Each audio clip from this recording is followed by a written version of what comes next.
Good morning, everybody. Welcome to our channel, Mana English Buddy. I come to win మీ రాకేష్ వడ్డేపల్లి. ఇంతకు మనం discuss చేసినటువంటి క్లాస్లో simple present టెన్స్కి సంబంధించినటువంటి స్ట్రక్చర్ని మనం డిస్కస్ చేయడం జరిగింది. దీంతో పాటుగా ఆ స్ట్రక్చర్లో ఉన్నటువంటి ముఖ్యమైనటువంటి సఫిక్సెస్ని ఎక్కడ యూజ్ చేయాలి, ఎలా యూజ్ చేయాలి అనేటువంటి కాన్సెప్ట్ని మనం క్లియర్గా డిస్కస్ చేసాం. మరి ఈ టాపిక్ని కనుక మీరు క్లియర్గా నేర్చుకోవాలంటే దీనికంటే ముందు మనం చేసుకున్నటువంటి ఆ వీడియోను కూడా మీరు కంపల్సరీ చూడాల్సి ఉంటుంది. సో దీనికంటే ముందుగా నేను మీకు చెప్పే ముఖ్యమైన విషయం ఏంటి అంటే, మీరు కనుక నా ఛానల్ని మొదటిసారిగా చూస్తే ముందుగా నా ఛానల్ని సబ్స్క్రైబ్ చేయండి. ఆ పక్కన ఉన్నటువంటి బెల్ ఐకాన్ని యాక్టివేట్ చేసుకోండి. దీంతో పాటుగా మీకు ఎలాంటి డౌట్స్ ఉన్నా కూడా కింద ఉండేటువంటి కామెంట్ బాక్స్లో నాకు తెలియచేయండి. మరి ఈరోజు మనం డిస్కస్ చేస్తున్నటువంటి టాపిక్ సింపుల్ ప్రెజెంట్ టెన్స్, వాటికి ఉండేటువంటి యూజింగ్స్. అంటే సింపుల్ ప్రెజెంట్ టెన్స్ని ఎలాంటి సందర్భాల్లో మనం యూజ్ చేయాలి, ఎక్కడెక్కడ సింపుల్ ప్రెజెంట్ టెన్స్ని మనం వాడాలి అనేటువంటి కాన్సెప్ట్ని ఇక్కడ మనం డిస్కస్ చేయడం జరుగుతుంది. రైట్. సో జనరల్ ఇక్కడ the structure of simple present tense. Okay, మరి సింపుల్ ప్రెజెంట్ టెన్స్ సంబంధించినటువంటి స్ట్రక్చర్ మరొకసారి కనుక మనం అబ్జర్వ్ చేస్తే subject plus V1, subject plus V1. In the bracket we're giving the suffixes S, ES, IES, then plus object. Right? Then what is the subject? Subject means nothing but doer of an action. పని చేసేవాడుగా మనం discuss చేయడం జరిగింది.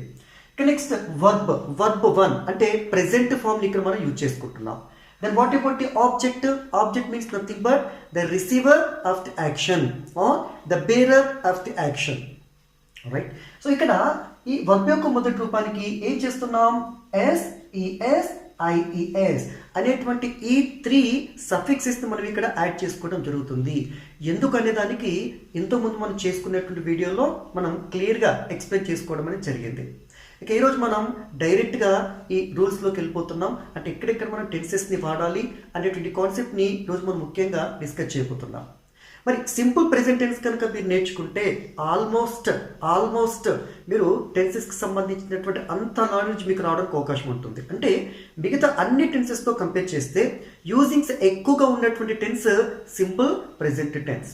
మరి ఇందులో ఉండేటువంటి ముఖ్యమైనటువంటి యూజింగ్స్ ఏంటి అనేది కనుక ఒక్కసారి మనం గమనిస్తే, ఫస్ట్ యూజింగ్ ఏంటది? Here the simple present tense it is used to express habitual actions. అంటే హ్యాబిచువల్ యాక్షన్స్ అంటే హాబీస్. ఏ వ్యక్తి అయినా కూడా అలవాటుగా చేసేటువంటి పనులు ఏమైనా ఉన్నట్లయితే అలాంటి అలవాటుగా చేసేటువంటి పనులని మన సాధారణంగా సింపుల్ ప్రెజెంట్ టెన్స్లో ఎక్స్ప్రెస్ చేయడం అనేది జరుగుతుంది. ఇక్కడ ఉండేటువంటి ఎగ్జాంపుల్ మనం గమనించినట్లయితే, she drinks milk daily. She drinks milk daily. ఆమె ప్రతిరోజు పాలు తాగుతుంది. ఎందుకంటే అది ఆమెకు ఉన్నటువంటి అలవాటు. మరి కొన్నిటి ఈ సెంటెన్స్లో చూస్తే షీ అనేది థర్డ్ పర్సన్ సింగులర్ యూజ్ చేసుకున్నాం. రైట్. ఇంతకుముందు చెప్పుకున్నట్టు రూల్ ఏంటి? If the subject of a sentence is third person singular, we add the particular suffixes to the main verb. ఇంతో చెప్పుకున్నట్టు వీడియోలో ఇది మనం డిస్కస్ చేయడం జరిగింది. రైట్. మరి షీ అనేది థర్డ్ పర్సన్ సింగులర్ కాబట్టి ఇక్కడ ఉండేటువంటి డ్రింక్ అనేటువంటి వర్బ్కి ఎస్ అనేటువంటి ఒక సఫిక్స్ని మనం యాడ్ చేసుకోవడం జరిగింది. రైట్. అంటే ఇక్కడ ఏం చెప్తున్నాం? To express habitual action. ఒక వ్యక్తి అలవాటుగా చేసే పనులు ఏవైనా ఉన్నట్లయితే వాటిని చెప్పడానికి సింపుల్ ప్రెజెంట్ టెన్స్ని వాడుకోవాలి.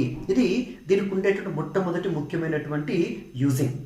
ఇక నెక్స్ట్ ఇంకెక్కడ వాడాలి అంటే, simple present tense it is also use to express universal fact or universal truth. Okay, అంటే విశ్వ సత్యాలు అని అంటాం, నిత్య సత్యాలు అని అంటాం. ఈ నిత్య సత్యాలు ఎప్పటికీ ఒకే విధంగా ఉంటాయి, ఇందులో మార్పు అనేది జరగదు. ఓకే, మరి ఏంటి అవి? For example, the sun rises in the east.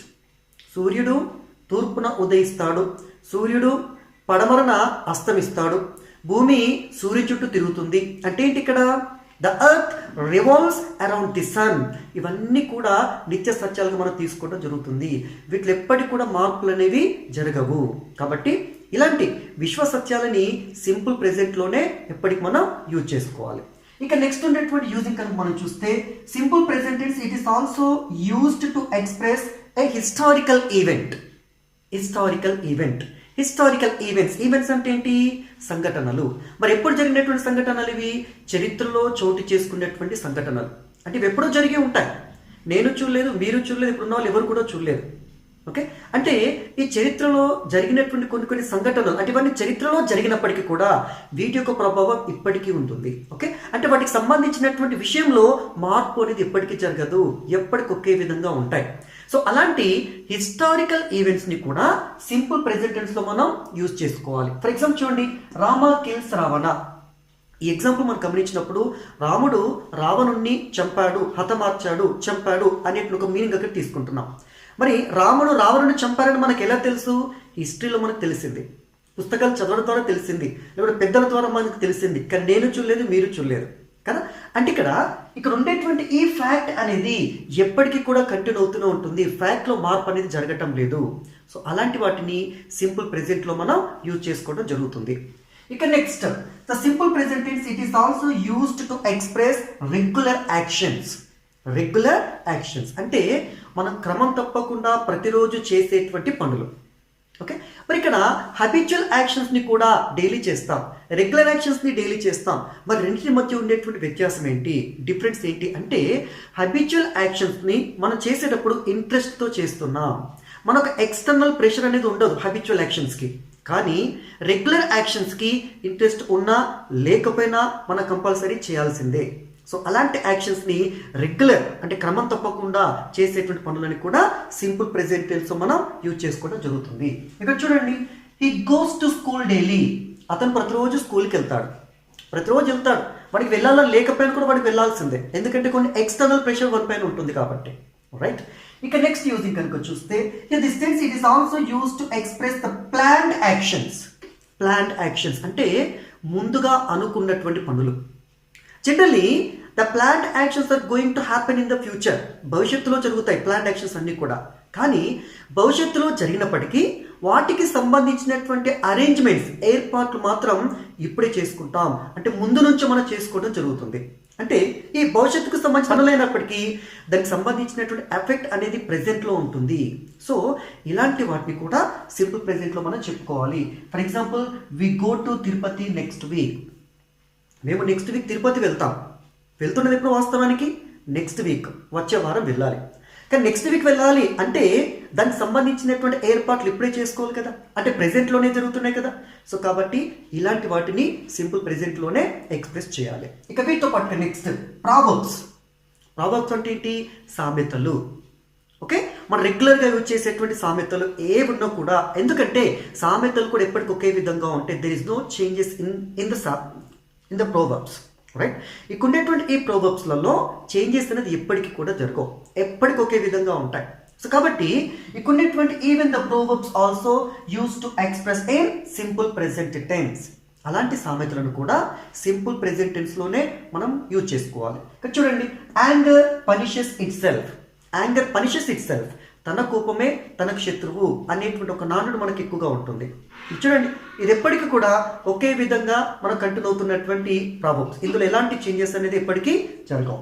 ఇక next, the tense is also use to express scientific reasons. అంటే కొన్ని శాస్త్రీయపరమైనటువంటి కొన్ని కారణాలు, సైన్స్కి సంబంధించినటువంటి కొన్ని ముఖ్యమైనటువంటి భావనలు, వీటిని కూడా సింపుల్ ప్రెజెంట్ టెన్స్లోనే మనం ఎక్స్ప్రెస్ చేయాలి. మరి ఏంటవి సైంటిఫిక్ రీజన్స్ అంటే, చూడండి, water boils at 100 degrees Celsius.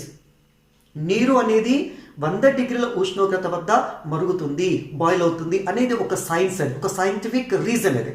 Okay, అలాంటి వాటిని సింపుల్ ప్రెజెంట్లో చెప్పాలి. దీంతో పాటు ఇంకొకటి కనుక మనం చూసుకుంటే, light travels faster than the sound. అంటే కాంతి అనేది ధ్వని కన్నా వేగంగా ప్రయాణం చేస్తుంది. ఓకే, కాంతి వేగం అనేది ధ్వని వేగం కన్నా ఎక్కువ.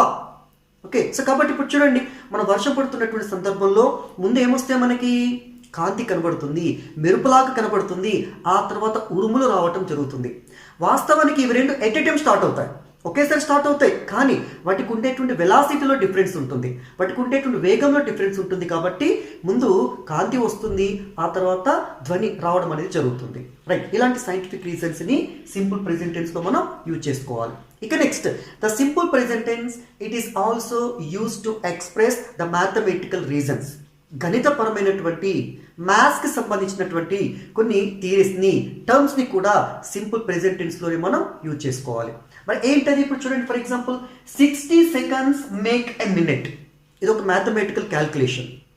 ఓకే, 60 సెకండ్లు కలిపితే 1 నిమిషం అవుతుంది. మరి 60 నిమిషాలు కలిపితే 1 గంట అవుతుంది.